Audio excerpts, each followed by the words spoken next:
ہر طرف پھونک رہا تھا۔ اس کا کوئی منتر ایک لمحے کے لیے کمرے میں تاریکی پھیلا دیتا، لیکن دوسرے لمحے کمرہ پھر روشن ہو جاتا۔ یہ دیکھ کر شہنشاہ افراز صاحب پریشان ہو گیا۔ چھت کے مختلف حصوں سے پتھر ٹوٹ ٹوٹ کر گر رہے تھے اور شہنشاہ افراز صاحب کا کوئی بھی جادو کمرے میں مکمل طور پر تاریکی پھیلانے میں کامیاب نہ ہو سکا تھا۔ اب تک 8 پتھر گر چکے تھے اور شہنشاہ افراز صاحب کو اپنی روح فنا ہوتی محسوس ہونے لگی کہ مزید 2 پتھر گرنے کے بعد یہ پورا کمرہ تباہ ہو جائے گا اور پھر یہ کمرہ ہی اس کا مدفن بن جائے گا۔ اس نے ایک بار پھر منتر پڑھا، اسی لمحے ایک اور پتھر گرا۔ اب ایک ہی پتھر گرنا باقی تھا اور پھر شہنشاہ افراز صاحب کا خاتمہ یقینی ہو جاتا کہ اچانک شہنشاہ افراز صاحب کی نظریں دیواروں پر جلتی ہوئی مشعلوں پر پڑیں تو اس کے ذہن میں دھماکہ سا ہوا۔ اس نے منتر پڑھ کر ایک مشعل پر پھونک ماری تو مشعل بجھ گئی۔ اس نے دوسری مشعل پر منتر پڑھ کر پھونک ماری تو وہ بھی بجھ گئی۔ اسی طرح اس نے تیسری پھر چوتھی مشعل پر منتر پڑھ کر پھونکیں ماری تو ساری مشعلیں بجھ گئیں اور کمرے میں یکلخت تاریکی چھا گئی اور شہنشاہ افراز صاحب کا دل تیزی سے دھڑکنے لگا کہ اس بار بھی روشنی نہ ہو جائے۔ لیکن جب کافی لمحے گزر گئے اور روشنی نہ ہوئی تو اس کی امید بندھ گئی۔ شہنشاہ افراز صاحب نے مشعلیں بجھا کر کمرے میں تاریکی کر دی تھی۔ یہ شہنشاہ افراز صاحب کی چھٹی کامیابی ہے۔ ان بول بلیوں کے 7 طلسمات میں سے 6 کو فنا کر دیا گیا ہے۔ اب شہنشاہ افراز صاحب کو 7ویں اور آخری کمرے میں بھیجا جاتا ہے۔ اس کمرے میں جا کر شہنشاہ افراز صاحب کو پھر سے یہی فیصلہ کرنا پڑے گا کہ کمرے میں موجود 4 دروازوں میں سے کون سا دروازہ کھولنا ہے۔ چیختی ہوئی پوری اسرار آواز سنائی دی تو شہنشاہ افراز صاحب نے سکون کا سانس لیا۔ آخری لمحات میں اسے مشعلوں کو دیکھ کر انہیں بجھانے کا خیال آ گیا تھا، ورنہ اپنے جادو کے زور سے ہی کمرہ تاریک کرنے میں لگا ہوا تھا۔ اگر اسے ذرا سی بھی دیر ہو جاتی اور چھت سے 10واں پتھر گر جاتا تو اس کے ساتھ اس کا کھیل ہمیشہ کے لیے ختم ہو جاتا، پورا کمرہ تباہ ہو جاتا اور اس کمرے میں ہمیشہ کے لیے دفن ہو جاتا۔ تھوڑی دیر میں وہ ایک بار پھر 4 دروازوں والے کمرے میں موجود تھا۔ شہنشاہ افراز صاحب نے سکون کا سانس لیا کہ وہ اب 7ویں اور آخری کمرے میں تھا۔ اب وہ خالی کمرے میں پہنچتا یا پھر کسی طلسماتی کمرے میں، اس کے بعد وہ سیدھا اس کنویں میں پہنچ جاتا جہاں سامری جادوگر کے خزانے موجود تھے۔ ان خزانوں والے کنویں میں ہی کالو جن کا شہنشاہ تاج گرا ہوا تھا، جسے حاصل کرنے کے لیے اس نے اس قدر طویل اور ناقابل یقین اور انتہائی خوفناک طلسم سر کیے تھے۔ اس نے کچھ دیر سوچا اور پھر وہ ایک دروازے کی طرف بڑھ گیا۔ اس نے دروازہ کھولا اور اندر داخل ہو گیا۔ اس کے اندر جاتے ہی دروازہ بند ہوا اور وہاں تاریکی چھا گئی۔ شہنشاہ افراز صاحب نے 7ویں اور آخری طلسم کا بھی غلط کمرے کا دروازہ کھولا ہے۔ یہ طلسماتی کمرہ ہے۔ شہنشاہ افراز صاحب کو اس طلسماتی کمرے کا طلسم بھی ختم کرنا پڑے گا، تب وہ خزانے کے کنویں میں پہنچے گا، ورنہ اسی کمرے میں اس کی موت ہو جائے گی۔ چیختی ہوئی پوری اسرار آواز سنائی دی تو شہنشاہ افراز صاحب ایک طویل سانس لے کر رہ گیا۔ وہ پھر سے خالی کمرے کے بجائے 7ویں طلسماتی کمرے میں پہنچ گیا تھا۔ اسی لمحے کمرے کی دیواروں پر لگی ہوئی مشعلیں روشن ہوئیں اور شہنشاہ افراز صاحب کے سامنے کمرہ بند ہو گیا۔ شہنشاہ افراز صاحب غور سے دیکھنے لگا کہ اس طلسم میں اس کے سامنے کیا آتا ہے اور وہ اس طلسم کو ختم کرنے کے لیے کیا کرے۔ شہنشاہ افراز صاحب کو بتایا جاتا ہے کہ اس کمرے کی دیواریں چلیں گی، دونوں دیواریں چلتی ہوئی ایک دوسرے کے قریب آئیں گی اور پھر آپس میں مل جائیں گی۔ اگر شہنشاہ افراز صاحب اس کمرے میں رہا تو اس کے دیواروں کے بیچ میں پھنس جائے گا اور دیواریں اسے بھینچ دیں گی اور شہنشاہ افراز صاحب ان دیواروں میں پچک جائے گا۔ بظاہر کمرے سے نکلنے کا کوئی راستہ نہیں، لیکن شہنشاہ افراز صاحب کو اس کمرے سے نکلنا ہر صورت میں۔ وہی چیختی پوری اسرار آواز سنائی دی اور پھر خاموشی چھا گئی۔ اسی لمحے شہنشاہ افراز صاحب کو گڑگڑاہٹ کی آوازیں سنائی دی اور اس نے شمالی اور جنوبی دیواروں کو حرکت کرتے دیکھا۔ دونوں دیواریں آہستہ آہستہ آگے بڑھنا شروع ہو گئی تھیں اور شہنشاہ افراز صاحب بے چین نگاہوں سے ادھر ادھر دیکھنے لگا اور وہ ان دیواروں کے ایک دوسرے کے قریب پہنچنے سے پہلے اس کمرے سے کیسے نکل سکتا ہے۔ وہ چاروں دیواروں کو دیکھ رہا تھا، لیکن اسے وہاں سے بچ نکلنے کا کوئی راستہ دکھائی نہ دے رہا تھا۔ دیواریں آہستہ آہستہ سرکتے ہوئے اس کے قریب آتی جا رہی تھیں اور شہنشاہ افراز صاحب کی بے چینی بڑھتی جا رہی تھی۔ کمرے میں ایسا کوئی راستہ نہیں تھا جہاں سے وہ بچ کر اس کمرے سے نکل سکتا۔ کچھ ہی دیر میں دیواریں کافی قریب آئیں اور انہیں اس قدر قریب آتا دیکھ کر شہنشاہ افراز صاحب کو ایک بار پھر خوف سے پسینہ آنا شروع ہو گیا۔ دیواروں پر موجود مشعلیں روشن ہوئیں اور یہ دیکھ کر عمر یار کا منہ بن گیا کہ وہ پھر سے طلسماتی کمرے میں آ گیا تھا۔ اس کمرے میں نہ کوئی دروازہ تھا۔ عمر یار نے 5ویں طلسم کا بھی غلط کمرے کا دروازہ کھولا ہے۔ یہ طلسماتی کمرہ ہے۔ عمر یار کو اس طلسماتی کمرے کا طلسم ختم کرنا پڑے گا، تب وہ 6 کمرے میں پہنچے گا، ورنہ اسی کمرے میں اس کی موت ہو جائے گی۔ چیختی ہوئی پوری اسرار آواز نے مخصوص الفاظ دہراتے ہوئے کہا تو عمر یار ایک طویل سانس لے کے رہ گیا۔ اسی لمحے کمرے میں دیواروں پر لگی ہوئی مشعلیں روشن ہوئی اور عمر یار کے سامنے بند کمرہ ظاہر ہو گیا۔ کیا ہوگا اس طلسم میں؟ عمر یار نے محافظ بونے سے مخاطب ہو کر کہا۔ مجھے کچھ اندازہ نہیں ہو رہا آقا، میری پوری اسرار طاقتیں بھی خاموش ہیں، ورنہ میں آپ کو بتا دیتا کہ اس طلسم میں کیا ہے۔ محافظ بونے نے کہا تو عمر یار نے بھی اختیار ہونٹ بھینچ لیے۔ کچھ بھی اندازہ نہیں لگا سکتے تم؟ عمر یار نے کہا۔ نہیں آقا، محافظ بونے نے جواب دیا۔ اس سے پہلے کہ ان میں مزید کوئی بات ہوتی ہے، اچانک کمرے میں سونے کی اشرفیوں کا ایک ڈھیر سا نمودار ہوا۔ سونے کی اشرفیوں کو دیکھ کر عمر یار کی آنکھیں چمک اٹھیں۔ او اشرفیاں، وہ بھی سونے کی؟ عمر یار نے آنکھیں چمکاتے ہوئے کہا۔ ہاں، یہ واقعی سونے کی ہی اشرفیاں ہیں، محافظ بونے نے کہا۔ کیا یہ سب میرے لیے ہیں؟ عمر یار نے لالچ بھرے لہجے میں کہا۔ ابھی کچھ نہیں کہا جا سکتا آقا، وہ پراسرار آواز بتائے گی کہ یہاں سونے کی اشرفیوں کا ڈھیر کیوں لگایا گیا ہے؟ ہو سکتا ہے اسی سونے کی اشرفیوں کے ڈھیر میں کوئی طلسم چھپا ہوا ہو۔ محافظ بونے نے کہا، سونے کی اشرفیوں میں طلسم؟ یہ کیا تم کہہ رہے ہو نادان بونے؟ سونے کی اشرفیاں خزانہ ہوتی ہیں، اس میں کسی طلسم کا کیا کام؟ عمر یار نے منہ بنا کر کہا۔ اسی لمحے آواز سنائی دی، عمر یار کو بتایا جاتا ہے 5ویں طلسم میں سونے کی 10 لاکھ اشرفیاں موجود ہے۔ عمر یار کو ان میں سے ایک اشرفی اٹھانی ہے اور اس ایک اشرفی کے اٹھانے سے سونے کی اشرفیوں کا ڈھیر غائب ہو جانا چاہیے۔ اگر اشرفی اٹھانے کے باوجود یہ سونے کا ڈھیر غائب نہ ہوا تو اسے عمر یار کی ناکامی تصور کیا جائے گا اور عمر یار کو آگ کے کنویں میں پھینک دیا جائے گا، جہاں گرتے ہوئے ایک لمحے میں جل کر بھسم ہو جائے گا۔ سونے کے اشرفی کو ڈھیر میں ایک ایسی اشرفی ہے جس کے اٹھاتے ہی ساری اشرفیاں غائب ہو سکتی ہیں۔ اگر اس ایک اشرفی کو اٹھانے کی بجائے عمر یار نے کوئی اور اشرفی اٹھائی تو عمر یار کے لیے موت یقینی ہو جائے گی۔ وہی چیختی ہوئی پراسرار آواز سنائی دی اور پھر خاموشی چھا گئی۔ دیکھا آقا، میں نے کہا تھا نا کہ ان اشرفیوں کے خزانے میں کوئی طلسم چھپا ہوا ہے۔ آپ نے خود سن لیا۔ آپ کو اس ڈھیر میں ایسی اشرفی اٹھانی ہے جس کے اٹھاتے ہی ساری اشرفیاں غائب ہو جائیں گی۔ اگر آپ نے ان مخصوص اشرفیوں کے بجائے کوئی دوسری اشرفی اٹھائی تو پھر آپ کے مقدر میں یقینی موت ہوگی، محافظ بونے نے کہا۔ عمر یار نے اس کی بات کا کوئی جواب نہیں دیا۔ نہیں طلسم کا یہ عجیب و غریب طلسم اسے سمجھ نہ آیا تھا۔ وہاں لاکھوں کی تعداد میں اشرفیاں پڑی تھیں اور سب کی سب ایک جیسی دکھائی دے رہی تھیں۔ اب ان میں سے کون سی ایسی اشرفی ہے جس کے اٹھانے سے ساری اشرفیاں غائب ہو سکتی ہیں؟ اس بارے میں عمر یار کو کچھ سمجھ نہ آ رہا تھا۔ وہ آگے بڑھا اور غور سے ان اشرفیوں کو دیکھنے لگا۔ یہ تو عجیب و غریب طلسم ہے۔ یہاں اشرفیوں کا ڈھیر ہے اور مجھے کہا گیا ہے کہ میں ان میں سے صرف ایک اشرفی اٹھانی ہے، اور وہ ایسی اشرفی جسے اٹھاتے ہی اشرفیوں کا خزانہ غائب ہو جائے گا۔ اب بھلا مجھے کیا پتا وہ خاص اشرفی کون سی ہے جسے اٹھا کر خزانہ غائب کیا جا سکتا ہے؟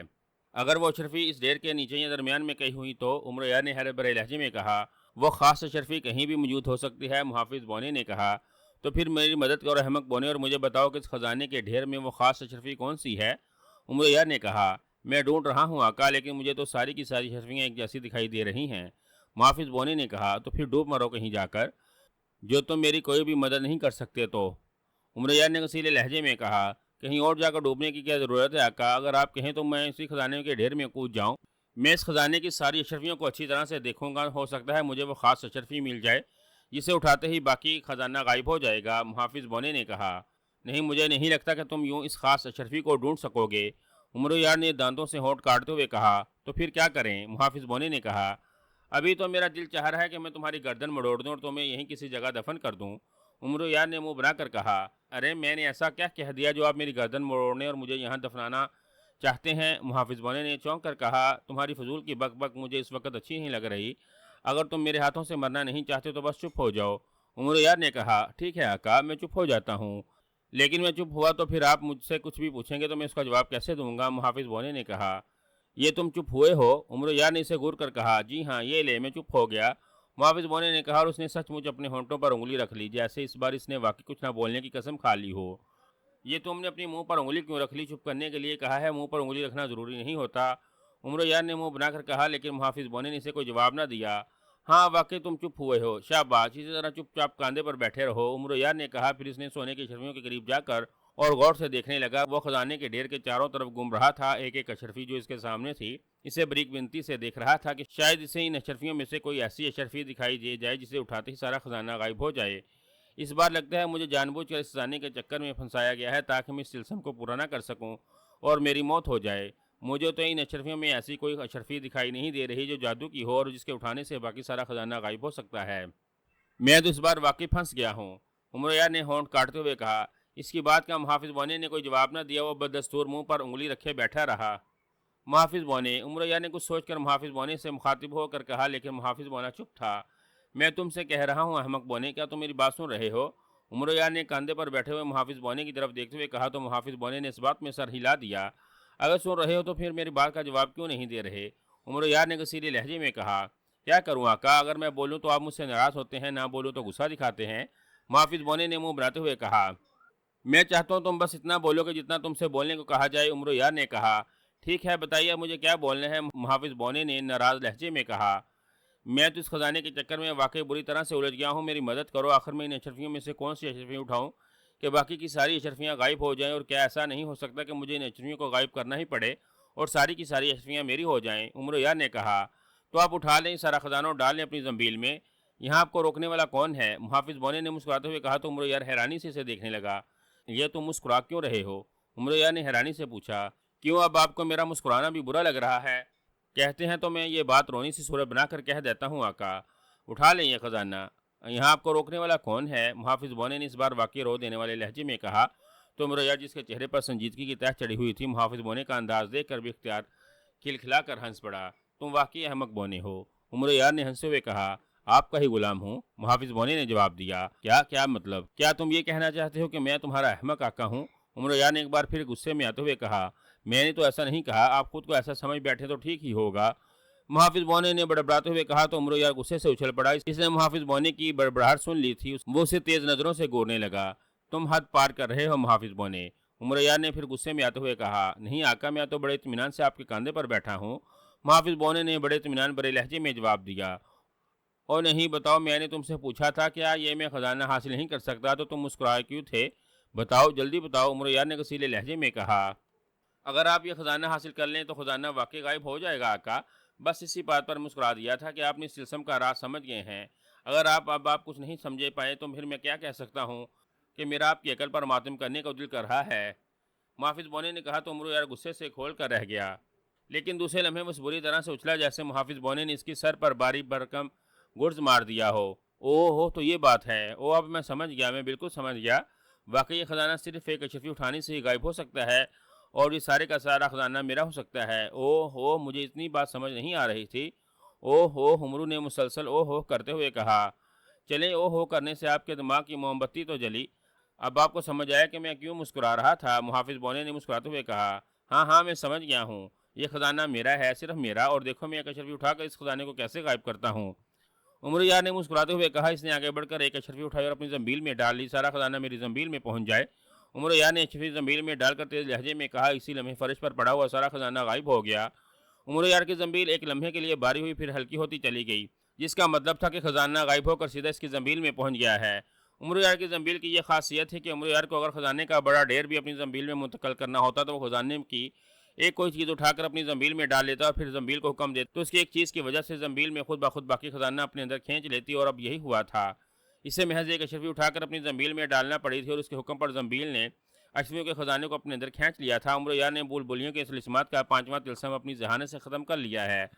اس نے ایک اشرفی اٹھا کر باقی سارے خزانے کو غائب کیا ہے، اس لیے اس طلسم کا فاتح قرار دیا جاتا ہے۔ اب امرویہ کو چھٹے خالی کمرے میں بھیجا جاتا ہے۔ اس کمرے میں جا کر امرویہ کو پھر یہی فیصلہ کرنا پڑے گا کہ کمرے میں موجود چاروں دروازوں میں سے کون سا دروازہ کھولنا ہے۔ چیختی ہوئی پر اسرار آواز سنائی دی تو امرویہ کے چہرے پر سکون کے تاثرات نمودار ہو گئے۔ دوسرے لمحے دیوار میں کھلا ہوا دروازہ نمودار ہوا تو امرویہ بڑے اطمینان بھرے انداز میں اس دروازے کی طرف بڑھ گیا، اور پھر وہ ایک مرتبہ ایسے کمرے میں آ گیا جس کے 4 دروازے تھے۔ اس سلسلے میں تو میرا فائدہ ہوا ہے، سامنے طلسمات کے خزانوں تک پہنچنے سے پہلے مجھے اشرفیوں کا بڑا خزانہ مل گیا ہے، امرویہ نے مسکراتے ہوئے کہا۔ اس لیے آپ اتنے خوش ہیں، محافظ بونے نے کہا۔ خزانہ پا کر مجھے خوشی نہیں ہوگی تو کیا ہوگا پاگل بونے، امرویہ نے کہا۔ اب آپ چھٹے طلسم کا دروازہ کھولے آقا، محافظ بونے نے اس کی بات کا جواب دینے کے بجائے کہا۔ کون سا دروازہ کھولوں، امرویہ نے کہا۔ میری نظروں کے سامنے تو سارے کمرے ایک ہی جیسے ہیں، خالی اور ان میں خاموشی چھائی ہوئی ہے، اس لیے میں آپ کو بھلا کیا مشورہ دے سکتا ہوں، محافظ بونے نے کہا۔ امرویہ نے اس کی بات کا جواب نہ دیا اور مڑ مڑ کر چاروں دروازوں کی طرف دیکھنے لگا، پھر وہ جنوبی دروازے کی طرف بڑھا آیا۔ میرا خیال ہے مجھے اس کمرے کا دروازہ کھولنا چاہیے، میرا دل قہر ہے کہ اس کمرے میں کوئی طلسم نہیں ہے، میں چھٹا طلسم فنا کیے بغیر ایسے 4 دروازوں والے کمرے میں پہنچ جاؤں گا، امرویہ نے کہا۔ تو کھول لیں، محافظ بونے نے کہا تو امرویہ نے ہاتھ اٹھایا اور دروازے کا کنڈا پکڑ لیا۔ اس نے جھٹکا دیا تو دروازہ کھلتا چلا گیا۔ جیسے دروازہ کھلا امرویہ کو پیچھے سے زوردار دھکا لگا اور کسی اندیکھی طاقت نے اسے کمرے میں دھکیل دیا۔ امرویہ دوڑنے والے انداز میں کمرے میں گیا اور اس نے فوراً خود کو سنبھال لیا۔ اگر وہ ایسا نہ کرتا تو وہ جس طرح دوڑنے والے انداز میں کمرے میں آیا تھا، منہ کے بل گرتا جاتا تو یقیناً اس کے چہرے کا حلیہ بگڑ جاتا۔ امرویہ نے پلٹ کر دیکھا لیکن اس کے پیچھے کوئی نہ تھا، البتہ کمرے کا دروازہ بند ہو رہا تھا۔ دروازہ بند ہوتے ہی کمرے میں تاریکی پھیل گئی۔ امرویہ نے چھٹے طلسم کا بھی غلط کمرے کا دروازہ کھولا تھا۔ یہ طلسماتی کمرہ ہے، امرویہ کو اس طلسماتی کمرے کا طلسم بھی ختم کرنا پڑے گا، تب وہ 7ویں کمرے میں پہنچے گا، ورنہ اسی کمرے میں اس کی موت ہو جائے گی۔ چیختی ہوئی پر اسرار آواز نے مخصوص الفاظ دہراتے ہوئے کہا تو امرویہ کا منہ بن گیا۔ دیواروں کو مسلسل اپنی جانب بڑھتا دیکھ کر شہنشاہ افراسیاب کے چہرے پر اب خوف کے تاثرات ابھرنا شروع ہو گئے تھے۔ اس نے منتر پڑھ پڑھ کر جادو کے زور سے ان دیواروں کو چلنے سے روکنے کی کوشش کی، لیکن اس کی کوشش کامیاب نہ ہو رہی تھی۔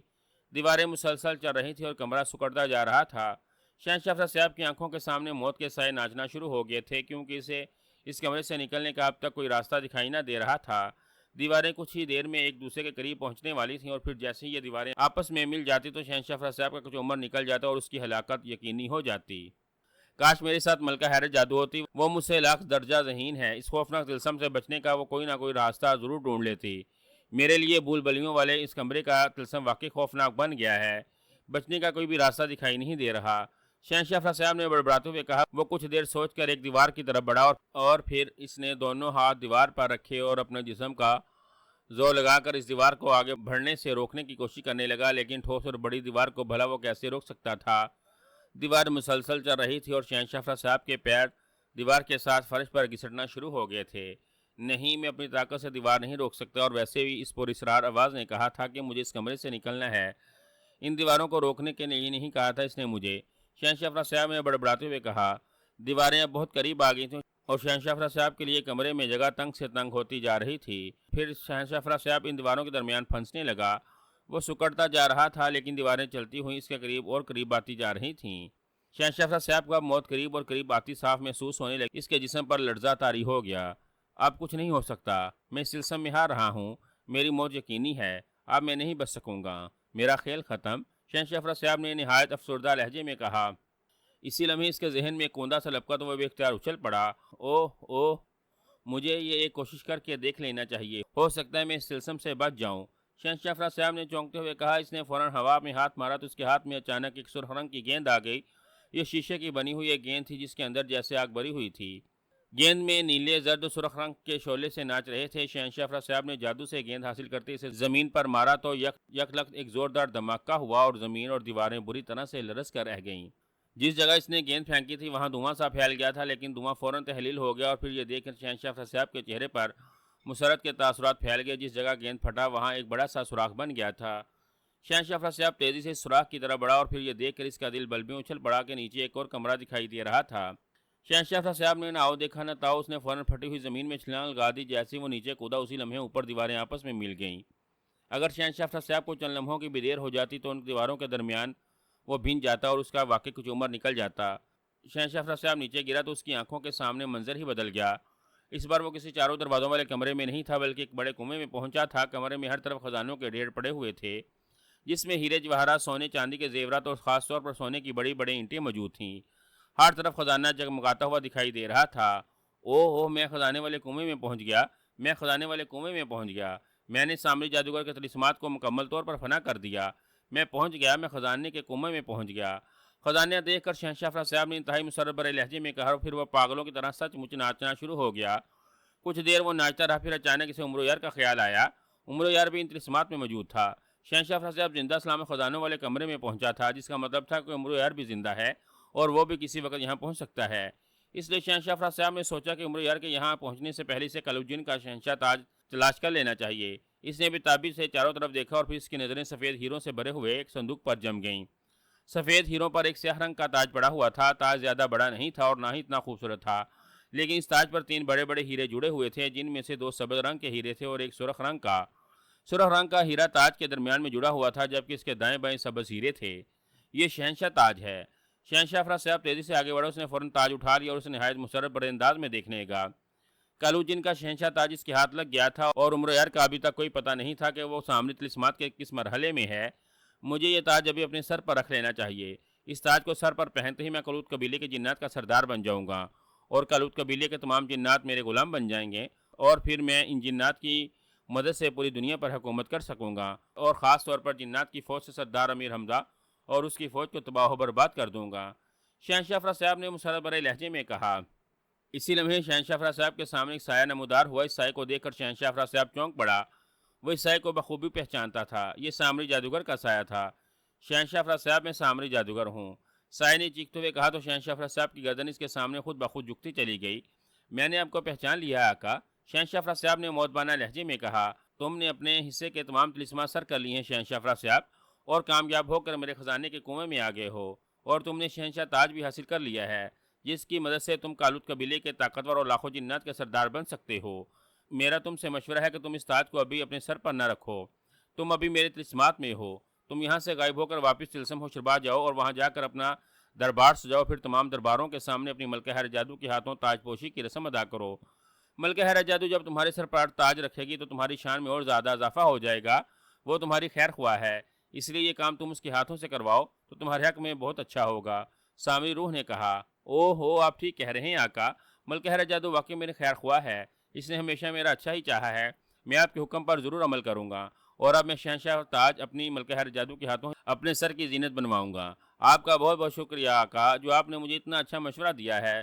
شہنشاہ صاحب نے مسرت بھرے لہجے میں کہا، اب تم جاؤ، اگر چاہو تو اپنے ساتھ یہ سارے خزانے لے جاؤ، تم عمر یار سے پہلے یہاں پہنچے ہو، اس لیے ان سارے خزانوں پر تمہارا حق ہے۔ سامری روح نے کہا، نہیں آقا، مجھے ان خزانوں کی کوئی ضرورت نہیں، مجھے بس یہ تاج چاہیے تھا، ایک بار یہ تاج میں اپنے سر پر پہن لوں تو پھر جنات کے سب سے بڑے کالوت قبیلے میں سردار بن جاؤں گا، جنات کو اپنا غلام بنا لینے کے بعد یہاں کر سارے خزانے لے جاؤں گا، عمر یار یہاں آ جائے گا تب بھی مجھے کوئی فرق نہیں پڑے گا، میں جاتے ہوئے اس کنویں کو ہمیشہ کے لیے بند کر جاؤں گا۔ عمر یار خزانوں کے ساتھ اس کنویں میں پہنچے جائے گا، لیکن وہ خزانے یہاں سے لے کر کبھی زندہ نہیں نکل سکے گا، وہ بھوک پیاس سے یہیں تڑپ تڑپ اور سسک سسک کر مر جائے گا۔ میں جانے سے پہلے یہاں بند جادو کر کے جاؤں گا، جس کا توڑ عمر یار نہ کر سکے گا، اس کی موت خزانوں کے اس کنویں میں ہوگی، اب وہ یہاں سے کبھی باہر نہیں نکل سکے گا، کبھی نہیں۔ شہنشاہ صاحب نے مسرت بھرے لہجے میں کہا تو سامری روح نے اس بات میں سر ہلا دیا اور پھر اس کا سایہ وہاں سے غائب ہو گیا۔ تم مجھ سے ہار چکے ہو عمر یار، تم سے پہلے میں خزانے کے کنویں میں پہنچ گیا ہوں، میں نے شہنشاہ تاج بھی حاصل کر لیا ہے اور اب یہ سارے خزانے بھی میرے ہیں، اب تم یہاں آ بھی جاؤ تو مجھے اس سے کوئی فرق نہیں پڑے گا، تم یہاں آ تو سکتے ہو لیکن تمہارے لیے یہاں سے واپس جانا ناممکن ہے۔